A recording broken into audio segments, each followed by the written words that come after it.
অতীতে কি হয়েছে ভুলে যান। মিউজিক করতেন, গার্লফ্রেন্ড ছিল, পর্ন দেখেছেন, জুয়া খেলেছেন, মাদকের সাথে সম্পৃক্ত ছিলেন, হারাম অ্যাফেয়ার্সে ছিলেন, কি করেছেন অতীতে, আজকে থেকে ভুলে যান।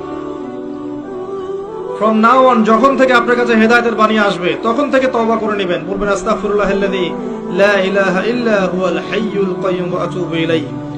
এটা বলে ওযু করবেন, 2 রাকাত সালাত পড়বেন, 2 চোখের পানি ফেলে দিয়ে আল্লাহর কাছে কান্নাকাটি করবেন, আল্লাহর কাছে চাইবেন, আল্লাহ আমাকে পুরো জীবন, আগামী পুরো জীবন দ্বীনের উপর পাহাড়ের মতো অটল থাকার তৌফিক আমাকে দান করো এবং আমার দ্বারা তুমি এই উম্মার খেদমত কবুল করো। এরপরে আপনি ফিল করবেন যে আল্লাহ আপনার সাথে আছে আর কেউ আপনার সাথে নাই। ঠিক এরপর আপনি ফিল করবেন যে আল্লাহ আপনার সাথে আছে আর কেউ সাথে নাই। পরিবার ভুল বুঝতে পারে, গার্লফ্রেন্ড ছেড়ে চলে যাবে।